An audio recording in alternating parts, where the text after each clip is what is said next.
네, 여러분 안녕하십니까? 이번 시간에는 우리가 많이 들어본 상권의 분석, 상권 분석 및 입지 선정에 대해서 알아보도록 하겠습니다. 특히 오늘 2시간에 걸쳐서 상권 분석에 대해서 집중적으로 알아보겠습니다. 상권의 형성에 대해서 먼저 알아봅니다. 자, 상권의 형성인데요.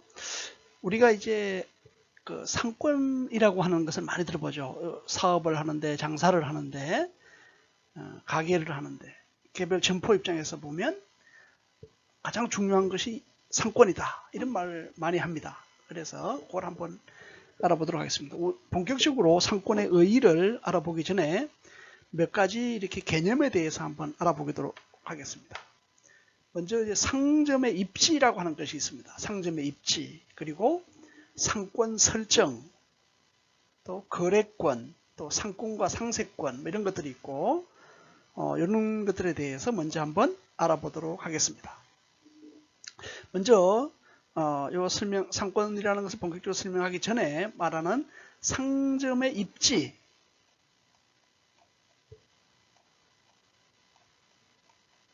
이게 지금 그 상점 입지죠. 입지, 이게 다 쓰려고 하니까 이게 시간이 많이 걸리는 거니, 이렇게 칠판에 바로 쓰는 것이 아니라서. 상점 입지라고 하면 개별 점포 입장에서 보면 상점을 개설하기 위한 입지 조건이 되지만, 소비자 입장에서 보면 상점 입지라고 하는 것은 상품을 구매할 수 있는 구매 시점이 되는 것입니다. 이 때문에 소매업이나 외식업 또는 그 유흥 오락사업 산업은 말 그대로 입지 산업이다 라고 불러지며, 특정 지점에서 입지 선정은 사업의 성공과 실패를 좌우하는 가장 중요한 전략적 과제가 된다고 할 수 있습니다. 그래서 상점 입지가 중요하다. 그리고 두 번째, 이제 상권 설정이라는 개념이 있는데요. 이것은 이제 특정 점포가 고객을 끌어들이는 지리적 범위가 어느 정도인가 파악하는 것을 말하는 겁니다. 이게 상권 설정이라고 하면 특정 점포가 이렇게 도로가 있다면 특정 점포가 있지 않습니까? 이 다양한 뭐 주택가라든지 이런 형성이 되어 있을 때, 이런 특정 점포가 고객을 끌어들이는, 고객을 이렇게 모으게 되겠죠. 어디서 이렇게 멀리서 오게 되고 이런 부분들이 있을 텐데, 고객을 끌어들이는 지리적 범위가 어느 정도 인가를 파악하는 것을 상권 설정이라고 합니다. 그래서 우리가 권리금 이런 것도 얘기하지 않습니까? 이런 거 할 때 상권 설정을 어느 정도 가지고 있는지, 이런 것들이 중요한 요소가 되기도 합니다. 상권의 개념에는 거래권이라는 개념과 판매권이라는 개념, 이런 것들이 있는데 간단하게 알아보겠습니다. 거래권이라고 하면 주로 이제 도매업에서, 우리 앞 시간에 배웠죠? 도매업에서 사용되는 것으로 거래 대상이 되는 고객의 거주지 범위라고 할 수 있으며, 그 다음에 판매권이라고 한다면, 판매권은 소매점이 판매 대상을 삼고 있는 지역을 말한다, 이렇게 볼 수 있습니다. 그리고 이제 상권과 비슷한 개념으로 상세권이라는, 세력이죠. 상세권이라는 말도 있다. 상세권이란 어떤 특정 상업 집단 또는 상점가 등이 상업 세력이 미치는 범위를 말한다는 것입니다. 여기에서 우리가 상권과 세력, 상세권은 동일한 의미로 사용되기도 하지만, 상권은 개별 상점이 고객을 끌어들일 수 있는 지역적 범위를 상권이라고 하고, 상세력권, 상세권은 명동이나 예를 들면 남대문 시장과 같은 상업 집단이 고객을 끌어들일 수 있는 지역적 범위를 말하기도 한다는 것입니다. 예를 들면 이런 것이죠. 상권, 상세권은 명동에 있는 백화점들이 여러 개가 있죠. 뭐 롯데백화점도 있고 뭐도 있고 여러 가지가 있는데, 신세계도 있고 있는데, 다른 곳에 개별적으로 떨어져 있다면 각각의 실질적인 상권은 크게 줄어들 수 있는 것이죠. 그런데 다 모여 있으니까 그 상세권, 이것은 훨씬 더 커졌다, 이런 것입니다. 그래서 그러나 명동 지역에 있는 백화점들은 명동의 다른 상점들과 함께 커다란 상업 집단을 이루면서 전국적인 상권을 가지게 되는 것입니다. 이처럼 상권이란 뭔가 하면 한 점포가 고객을 유인할 수 있는 지역적 범위의 개념이므로 우리가 점포를 운영하기 위한 전략의 수립에 앞서서 상권의 범위를 어디까지를 규정해야 할 것을 결정해야 한다는 것입니다. 자, 이런 개념을 가지고 시작을 한번 해보도록 하겠습니다. 근데 실제로 이제 상권이라고 하는 것은 크게 어떤 그 지역 상권 또는 그 어떤 지구 상권, 어떤 지구, 그리고 개별 점포 상권, 이렇게 로 나눠질 수 있습니다. 지역 상권, 어떤 지구, 또 개별 점포 상권, 이렇게 나눠지고 있습니다. 그래서 이런 부분들이 하나하나 이제 여러분들이 개념을 먼저 파악하는데 유의를 해야 될 것입니다. 지역 상권이라고 했는데, 지역 상권은 행정구역과 거의 일치한다는 것이고, 새로운 점포를 선정하는 데 있어서 가장 중요한 것은 이런 지역 상권의 특성을 파악하는 일이다라는 것입니다. 이 하나의 지역 상권 내에는 여러 개의 지구 상권들이 포함되어 있지만, 지방 도시의 경우는 지역 상권과 지구 상권이 일치한다는 것이고, 상권은 어떻게 인위적으로 형성되는 것이 아니라 자연적인 흐름에 의하여 형성되며 여러 가지 특징을 가지고 있습니다. 자, 정리를 합니다. 상권이라고 한다면 한 점포가, 어떤 특정 점포가 고객을 유인할 수 있는 지역적 범위의 개념을 나타내고 있습니다. 그래서 점포를 운영하기 위한 전략의 수립에 앞서서 상권의 범위를 어디까지를 규정할 것인가, 그죠? 이것을 결정해야 됩니다. 여기에 상권에는 지역 상권이 있고, 지역, 그죠? 지역이 가장 큰 개념이고, 지역이 있고, 어떤 지역에는 여러 개의, 다수 개의 지구 상권이 이렇게 구성될 수가 있는데, 지구 상권이 될 수 있는데, 지방이라고 한다면 사실은 지역이 좁기 때문에 지역 상권과 지구 상권이 거의 일치한다, 이렇게 볼 수 있습니다. 그래서 지역 상권, 지구 상권, 또 개별 점포 상권 등으로 계층적으로 분류된다. 여기에서 지역 상권, 지구 상권, 개별 점포 상권, 이렇게 크기가 나눠진다고 볼 수 있겠습니다. 자, 그렇다면 우리가 이제 이러한 상권의 특징에 대해서 몇 가지를 한번 나눠서 알아보도록 하겠습니다. 상권의 특징은 먼저 소매점, 각각 실질적으로 판매하는 이런 점포죠. 소매점의 영업 범위는 거리적으로 한계가 있다. 그렇죠. 우리가 예를 들면 PC방 같은 것들도 있을 테고, 또 예를 들면 신발 가게도 있을 테고, 이렇게 있을 텐데, 어떤 해당 소매점의 영업 범위는 거리적으로 한계가 있다. 예를 들면 우리 서울에 있다, 강남에 있다, 또 분당에 있다, 천안에 있다, 이렇게 했을 때, 예를 들어서 신발 하나 사러 천안에 있는 점포에 서울에서 일부러 가거나 하지는 잘 않겠죠. 물론 우리가 학교를 가거나 이동을 할 때 서울에 있는 고객이 천안이나 아산에 와서 구입할 수도 있겠지만은, 소매점의 영업 범위는 기본적으로 거리적으로 한계가 있다고 하는 점이 특징이 있습니다. 그리고 소매점의 영업 범위는 각 상점이 가지고 있는 입지 조건에 따라 다르다. 그렇죠? 같은 소매점이라고 하더라도 대도시 대로변에 있는 이런 상점이라고 하면 더 많은 사람들이 올 수 있는 것이다. 그래서 영업 범위가 더 넓다고 볼 수 있겠죠. 그런데 비교적 시골이라든지 또 덜 번화한 이런 거리에 상가에 있는 것이라고 하면 영업 범위가 좁을 수가 있다는 것입니다. 네. 그리고 이때에서 보면은 한때 이제 지방 도시에 위치한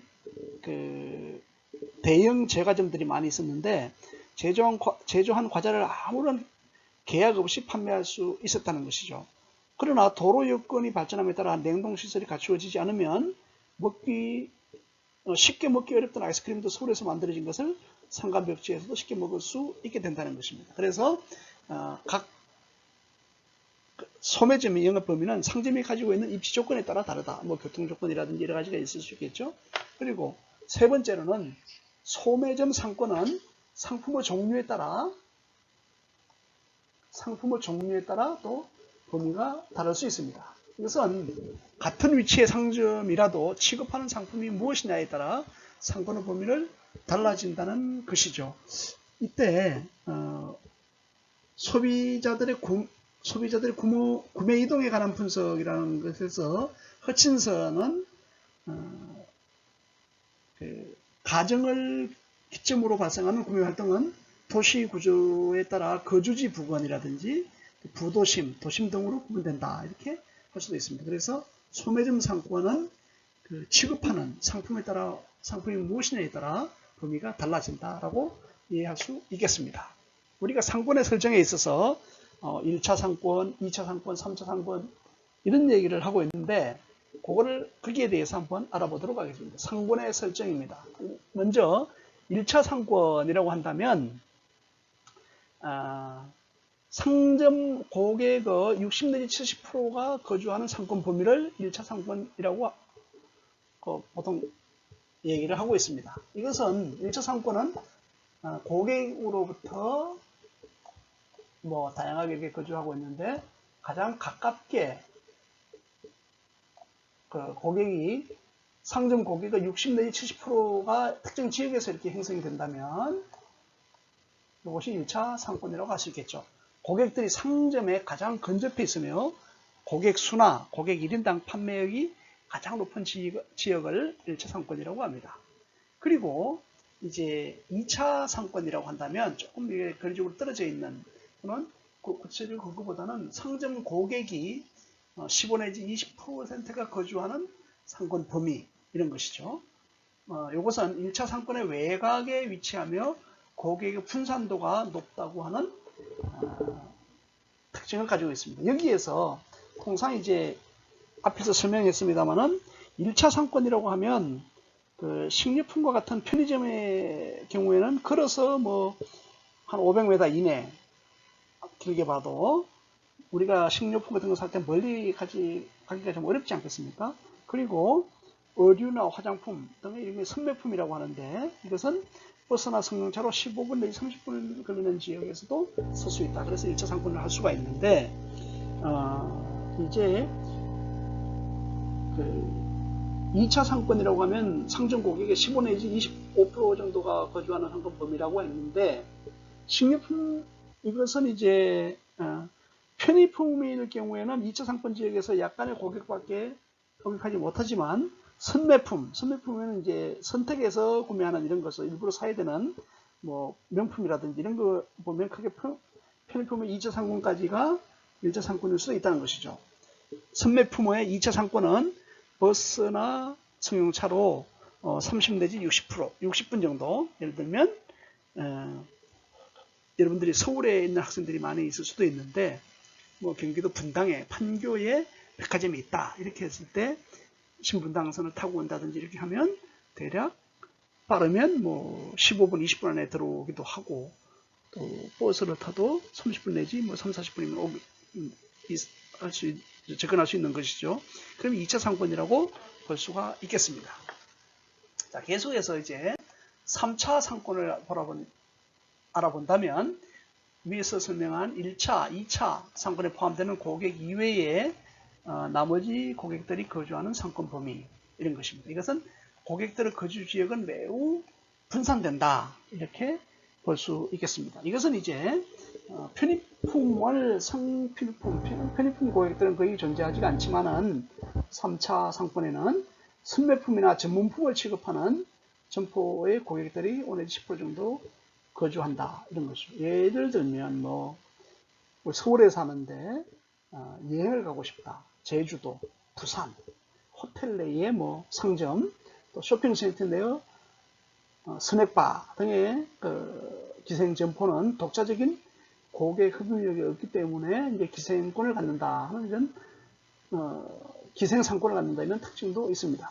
이러한 상점들의 상권은 호텔이나 쇼핑센터에 절대적인 영향을 받는다. 그래서 크게 보면 상권은 1차 상권, 2차 상권, 3차 상권 외에도 기생하는 기생상권 이런 것도 나올 수 있는데 기생상권 등은 호텔이나 또 주 포함되는 쇼핑센터에 절대적인 영향을 받는다. 그리고 업종에 따라서 동일한 입지에 있는 상점이라도 고객 흡입력은 달라지기 마련이다.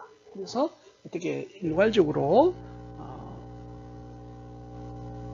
1차 상권이다, 2차 상권이다, 3차 상권이다 이렇게 나눌 수 있는 것이 아니고 실제로 그 업종에 따라서 동일한 입지에 있는 상점이라고 하더라도 1차 상권이 될 수도 있고 2차 또는 3차 상권이 될 수도 있다는 것을 염두에 두면 좋겠습니다. 그래서 우리 학생들이 지금 직접 창업을 할 수도 있지만 창업을 하라는 것이 아니고 이러한 상권의 특성을 미리 알고 있음으로 해서 앞으로 학문적으로도 그렇고 실제로 사업을 하는 고객들을 대상으로 설명을 할 수도 있고 또 준비를 할 수 있는 것입니다.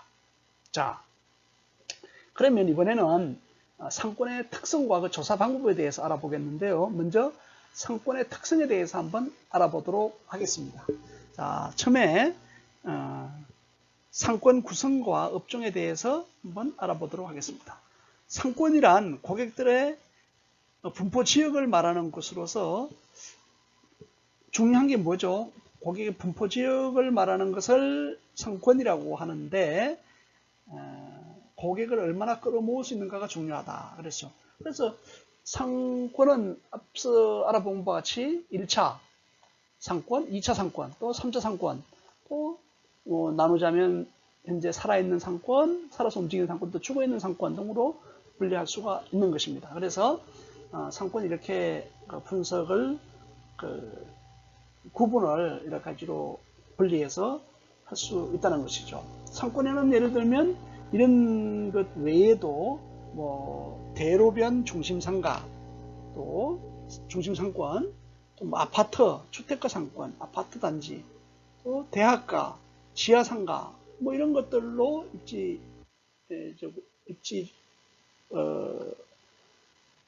를 기준으로 분리할 수도 있겠습니다.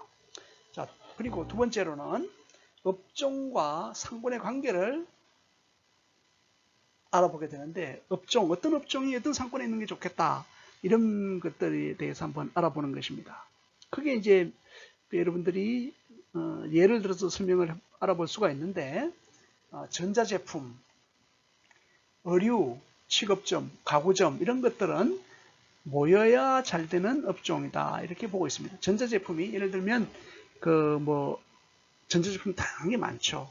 집에서 쓰는 세탁기라든지 냉장고, 또 요즘에 뭐 건조기도 있고 또 가스레인지나 이런 부분들도 다양하게 많이 있고 또 의류도 마찬가지고 가구점도 예를 들어 소파만 파는 데가 있다, 의자 파는 데 이런 불편하게 돼 있죠. 그런 것들이 모여서 어떤 상권을 형성을 하고 있으면 여기는 가구 상권이다, 가구 전문 상권이다, 의류 전문점이 많이 모여 있다. 예를 들면 우리 동대문 시장 같은 데 있죠. 또 남대문도 있고 마찬가지로. 그다음에 전자제품을 파는 무슨 H마트, 또 전자랜드 뭐 이런 것들도 있죠. 네, 다양하게 이렇게 많이 있는 것을 볼 수 있습니다. 그래서 전자제품 등은 모여야 잘 되는 업종이다라고 하고, 서점이 있다면 문구점과 완구점이 같이 있을 경우에, 또 주점과 노래방은 서로 간에 보완하고 호혜하는 업종이다 하는 거죠. 그래서 우리 대형 서점을 보면 예를 들어서 뭐 K 서점, 또 Y 서점 이런 등들을 보면은 문구점이 꼭 같이 있는 것이죠. 처음에 이래 갔을 때는 그게 같은 회사인가 하는데 그렇지 않고 서점에 뭐 문구점이 입점을 해서 또 커피점도 가는 게 간단하게 있어서 선행도 제공합니다만은 서로 간의 보완, 또 그래서 서로 혜택을 보는 이런 업종을 할 수 있습니다. 여기에서 서점과 의류점, 또 주점 이런 등의 유형 업종은 서로 상극이고 경합되는 업종이다 볼 수 있습니다. 서점에 의류점이 있다. 잘 어울리지가 않는 것이죠. 그래서 서점이 있는 데는 또 의류점이 있다고 하는 경우가 좀 드물고, 또 주점도 많이 있지 않습니다. 유형업종과 서점이 서로 상극이다, 그리고 경합이 되는 업종이다 이런 걸 보고 여러분들이 상권을 분석을 할 때 이런 부분들도 잘 알아두는 것이 좋을 것 같습니다. 자, 그리고 상권의 특징은, 또 하나의 특징은 변화한다는 것이죠. 변화하는 상권. 상권은 변하는 성질을 갖고 있으므로 그 지위도 변한다는 것입니다. 자, 현재는 권리금이나 임대료가 싸더라도 사업을 정상적으로 올리게 된다면 중심상권으로 바뀔 수가 있다는 것입니다. 우리 1990년도, 2000년도 초반에 예를 들면 대형 할인점 뭐 이런 부분들이 신도시 외곽에 많이 생긴 게 있습니다. 그리고 예를 들면 이마트나 뭐 이런 할인점들이 이제 생기는데 기존 시내 중심가이기보다는 외곽에 설치하는 경우가 많죠. 이럴 경우에 많이 떨어져 있지만은 소비자들이 자동차라든지 또 교통이 접근하기 좋은 곳이라든지 이런 게 있음으로 해서 또 주차 시설도 많이 확보할 수 있고 비교적 저렴한 비용에 이렇기 때문에 상권은 항상 변화할 수 있다는 것입니다. 또 우리 KTX라든지 뭐 이런 교통 중심지가 이렇게 시 외곽에 생기면 그게 또 새로운 상권이 생길 수도 있지 않겠습니까? 전에는 전혀 상점도 하나 없었고 어떤 이런 곳에 뭐 오송이라든지 또 천안 아산역도 천안 아산 그 사이에 빈 공간을 이용해서 이렇게 했는데 그 주변에 지금 많이 개발이 되고 있지 않습니까? 그런 것.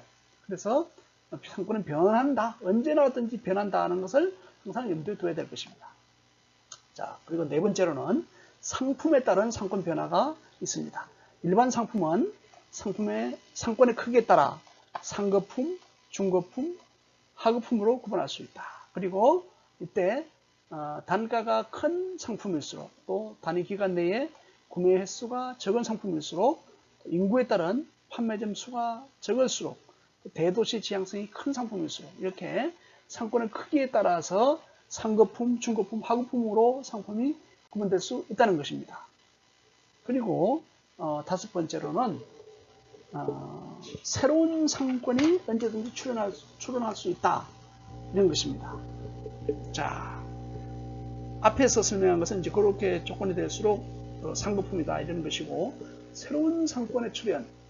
자, 기존에 이렇게 상점을 점포를 가지고 사업하고 있는 사람들이 있는데 어느 날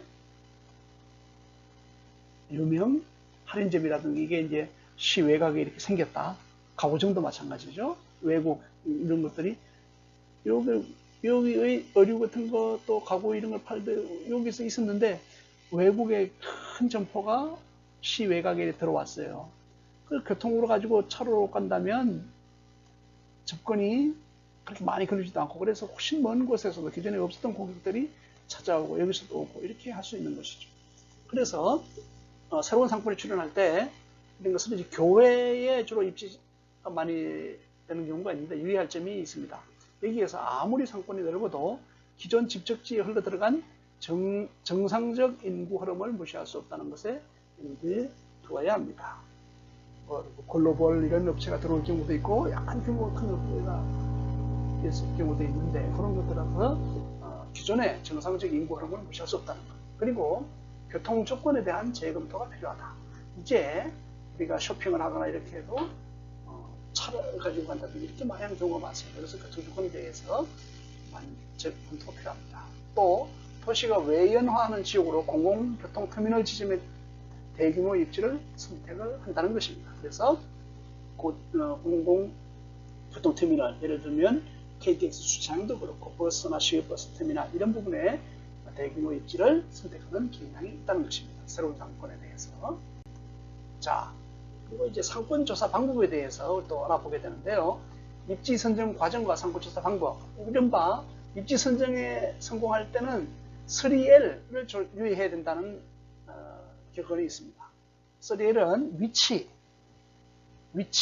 이걸 입지라고 이제 상권에서 얘기를 하는데 첫째도 입지요, 둘째도 입지요, 셋째도 입지라는 말로 상점의 성공은 입지 선정에서 출발한다고 하는 것입니다.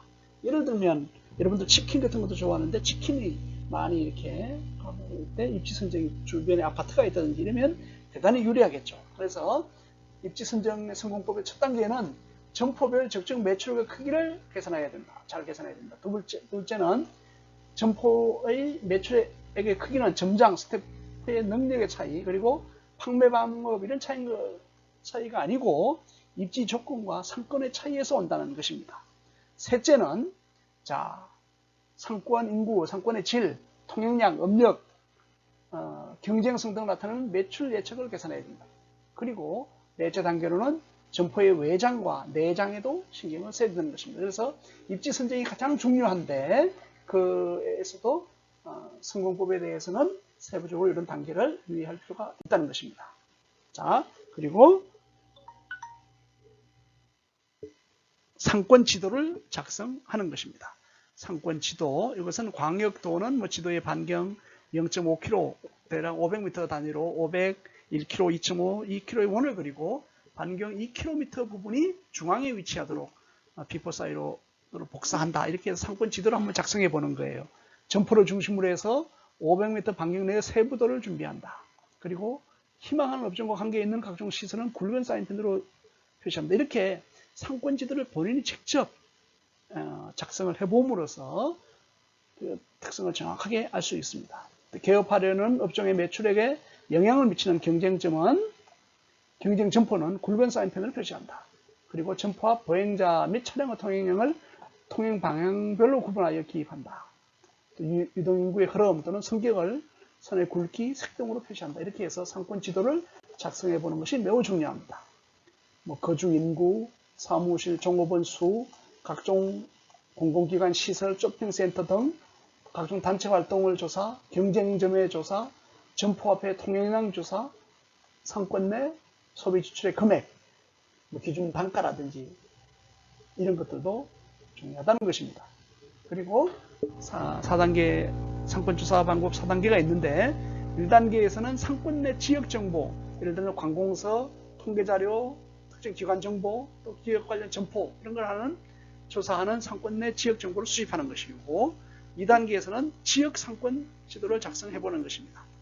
지역상권이 있죠. 상권 내 지역상권, 지역, 지구, 개별 점포가 있었지 않습니까? 지구별 세대수, 인구수, 소매업종별 점포, 관련 유통점 표시, 지형적인 특성, 경쟁점 표시 등을 통해서 2단계가 있고 3, 4단계가 또 있습니다. 3단계에서는 상권 내 지역을 도보로 관찰하면서 직접 봐야 된다는 것입니다.